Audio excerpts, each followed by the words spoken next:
안녕하십니까? 지혜의 샘을 탐구하는 여러분을 환영합니다. 오늘 우리가 함께 떠날 여정은 신앙의 가장 깊은 곳, 그러나 동시에 인간의 가장 세속적인 욕망이 교차하는 지점으로 여러분을 안내할 것입니다. 바로 바티칸의 막대한 부에 관한 이야기입니다. 오늘의 이야기에 귀 기울여 주시고 이 지혜로운 여정에 동참하신다면 좋아요와 구독을 통해 주님의 은총이 여러분과 함께하기를 기원합니다.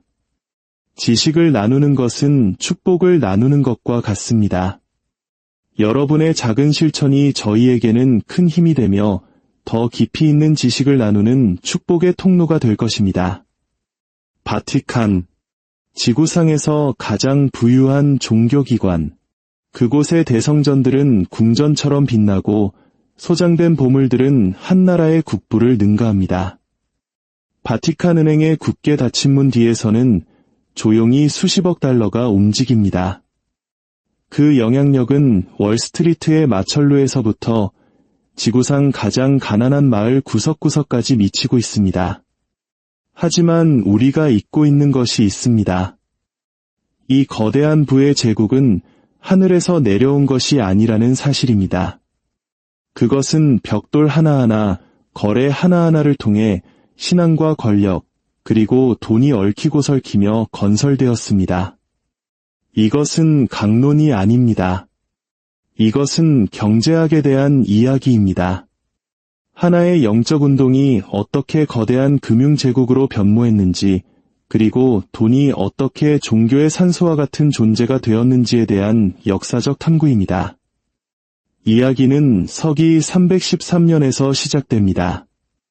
로마의 콘스탄티누스 황제가 밀라노 칙령을 반포합니다. 한때 지하에 숨어 박해봤던 그리스도교가 갑자기 합법적인 종교로 공인된 것입니다. 하루아침에 핍박받던 신앙은 국가가 후원하는 종교가 되었습니다. 정통성과 함께 선물들이 쏟아져 들어왔습니다. 귀족들은 광대한 영지를 기부했고 황제들은 막대한 보물을 교회에 쏟아부었습니다.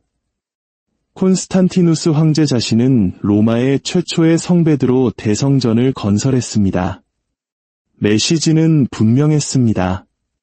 거룩함과 부는 함께할 수 있다는 것이었죠. 그리고 그 순간부터 교회는 모든 제국이 이미 알고 있던 진리를 깨달았습니다. 돈은 권력이고 권력은 돈을 필요로 한다는 것을 말입니다. 중세시대에 이르러 교회는 최초의 거대한 금융 시스템을 완성시켰습니다. 바로 11조입니다. 모든 신자 수입의 10%가 밭에서부터 교구의 금고로 주교를 거쳐 로마의 심장부까지 꾸준히 흘러 들어갔습니다. 가족을 먹여 살릴 곡식도 빠듯했던 중세의 농부를 상상해 보십시오. 그럼에도 그는 자신의 영혼을 구원하기 위해 수학의 10분의 1을 바쳐야만 했습니다. 이것은 자선이 아니었습니다. 그것은 종교의 이름으로 신성시된 일종의 세금이었습니다. 서기 1000년경 이 11조 덕분에 가톨릭 교회는 유럽 최대의 지주가 되었습니다. 서유럽 전체 토지의 거의 3분의 1, 즉 농지, 포도밭, 숲, 방앗간까지 모두 교회의 소유가 되었습니다. 이것은 실물 자산이자 실질적인 권력이었습니다. 하지만 토지와 11조만으로는 충분하지 않았습니다. 11세기에 이르러 교회는 역사상 가장 논란이 많은 금융수단을 발견해냅니다. 바로 면벌부입니다. 그 제안은 실로 기발했습니다. 교회에 돈을 내면 자신이나 심지어 이미 세상을 떠난 이들의 죄에 대한 벌을 줄여준다는 것이었습니다. 말 그대로 구원을 판매한 것입니다. 황금이 쏟아져 들어왔습니다. 면벌부로 모인 돈은 단순히 성당을 짓는 데만 쓰이지 않았습니다. 그 돈으로 군대를 조직하고 전쟁 자금을 조달했으며 바티칸을 지정학적 강자로 만들었습니다. 1096년에 시작된 십자군 전쟁은 성스러운 전쟁으로 기억되지만 동시에 거대한 사업이기도 했습니다. 군대를 유지하기 위해 돈이 필요했고 새로운 세금이 만들어졌습니다. 전쟁에 참여하지 않은 귀족들은 대신 면벌부를 살 수 있었습니다. 도시 하나를 정복할 때마다 막대한 부와 새로운 땅, 새로운 조공이 뒤따랐습니다.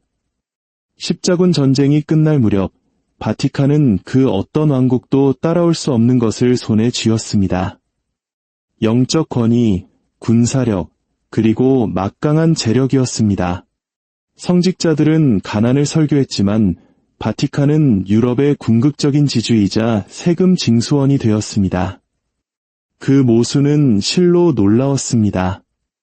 르네상스 시대의 교황청은 금융 강국 그 자체였습니다. 교황들은 더 이상 단순한 종교 지도자가 아닌 세속의 군주와 같았습니다. 그들은 교회나 자선 활동뿐만 아니라 웅장한 궁전과 강력한 군대, 그리고 과시적인 화려함을 위해 돈이 필요했습니다. 이러한 야망을 가장 상징적으로 보여준 것이 바로 성베드로 대성전의 재건축이었습니다. 경쟁 상대가 없을 만큼 거대한 성전을 짓기 위해 면벌부 판매는 그 어느 때보다 대대적으로 이루어졌습니다. 요한 테첼과 같은 설교가들은 유럽 전역을 돌며 소름 끼치는 구호와 함께 구원을 팔았습니다. 헝금함의 동전이 땡그랑하고 떨어지는 순간 영혼은 연옥에서 솟아오른다. 겁에 질린 농민들은 천국 자체를 돈으로 살 수 있다고 믿으며 마지막 남은 동전까지 내놓았습니다. 그 돈은 대성당을 지었지만 동시에 부패를 키웠습니다. 보르지아 가문의 교황들은 로마를 스캔들의 중심으로 만들었고 메디치 가문 출신 교황들은 가난한 이들이 성문 밖에서 굶주리는 동안 예술과 호화로운 연회에 막대한 재산을 쏟아부었습니다. 공식적으로 고리대금업은 죄악이었지만 비공식적으로 바티칸은 롬바르디아, 메디치 같은 이탈리아의 은행 가문들과 손잡고 부를 옮기고 불렸습니다. 로마는 왕실의 빚과 교회의 수입을 모두 다루는 유럽 금융의 중심지가 되었습니다. 바티칸은 더 이상 신앙의 중심지일 뿐만 아니라 유럽의 돈과 권력이라는 거미줄의 중심에 있는 거미와 같았습니다. 하지만 모든 제국에는 심판의 날이 찾아옵니다. 1517년 독일의 한 수도사 마르틴 루터가 비텐베르크 성교회의 문에 95개조 반박문을 내걸었습니다. 그는 면벌부가 사기이며 로마가 가난한 자들의 절박함을 이용해 구원을 팔고 있다고 맹렬히 비난했습니다. 그의 저항은 종교개혁의 불씨를 당겼습니다. 한때 바티칸의 황금알을 낳는 거위였던 면벌부는 부패의 상징이 되었습니다. 수많은 국가들이 로마로부터 등을 돌렸습니다. 부는 영광을 건설했지만 그 부에 대한 분노는 교회의 독점을 산산조각 냈습니다. 유럽의 절반을 잃은 후에도 바티칸은 그 공식을 유지했습니다. 표면적으로는 신앙을, 그 이면에서는 돈을 추구하는 방식 말입니다. 그러나 1870년 재앙이 닥쳤습니다. 통일 이탈리아 왕국이 교황령을 점령해버린 것입니다. 하룻밤 사이에 교황은 자신의 영토와 임대 수입, 군대를 모두 잃었습니다. 많은 이들이 바티칸의 금융 권력이 끝났다고 생각했습니다. 하지만 그들은 틀렸습니다. 역전의 기회는 1929년에 찾아왔습니다. 교황의 지지가 절실했던 이탈리아의 독재자 무솔리니가 라테라노 조약을 체결한 것입니다. 이 조약으로 바티칸은 아주 작은 도시 국가의 주권을 인정받았고 현재 가치로 수십억 달러에 달하는 막대한 보상금을 받았습니다. 이 돈으로 바티칸은 새로운 조직을 설립했습니다. 바로 종교사업협회, 흔히 바티칸은행으로 알려진 기관입니다. 공식적으로는 자선단체의 자금을 관리했지만 실제로는 대부분의 감독을 벗어난 그림자 금융 세력으로 성장했습니다. 냉전 시대의 바티칸의 돈은 반공산주의 운동에 자금을 댔습니다. 1980년대에는 방코 암브로시아노 스캔들로 세계를 뒤흔들었습니다. 수십억 달러가 사라졌고 하느님의 은행가로 불리던 은행장은 런던의 한 다리 밑에서 목을 매 숨진 채 발견되었습니다. 바티칸 은행이 마피아 조직, 정보기관, 그리고 자금 세탁과 연관되어 있다는 소문이 파다했습니다. 역사의 아이러니는 정점에 달했습니다. 가난을 설파하던 기관이 그 어떤 기업보다 무자비하게 금융을 마스터한 것입니다. 오늘날 바티칸의 부는 철저히 지켜지는 비밀입니다. 값을 매길 수 없는 예술품, 미켈란젤로의 시스티나 경당, 라파엘로의 프레스코와는 수십억 달러의 가치가 있지만 팔 수 없는 자산입니다. 광대한 투자와 부동산은 여러 겹의 비밀 뒤에 숨겨져 있습니다. 발표되는 예산은 소박해 보이지만 역사는 우리에게 겉모습은 환상이며 환상은 권력의 도구임을 상기시킵니다. 바티칸의 재산은 신성한 것이 아니었습니다. 그것은 11조, 면벌부, 토지 점령, 정치적 조약, 그리고 은행을 통해 공학적으로 설계되고 건설되었습니다. 비밀주의와 왕, 독재자, 은행가들과의 거래를 통해 유지되었습니다. 이 이야기는 신앙에 대한 것이 아닙니다.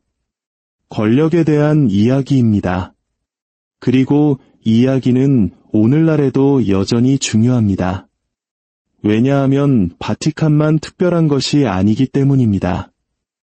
우리에게 신뢰를 요구하면서 스스로를 부유하게 만드는 모든 시스템은 똑같은 게임을 하고 있습니다. 정부는 돈을 휴지 조각으로 만들고 기업은 노동자를 착취하며 가치를 설파하고 은행은 예금을 가지고 도박을 하면서 안정을 약속합니다. 공식은 항상 같습니다. 표면에는 믿음을, 그 아래에는 돈을.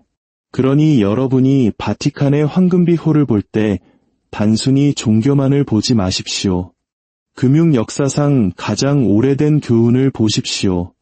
어둠 속에서 쌓아 올린 분은 언제나 미덕의 가면을 쓴다는 것. 이것이 바로 역사가 우리에게 가르쳐주는 가장 오래된 교훈입니다.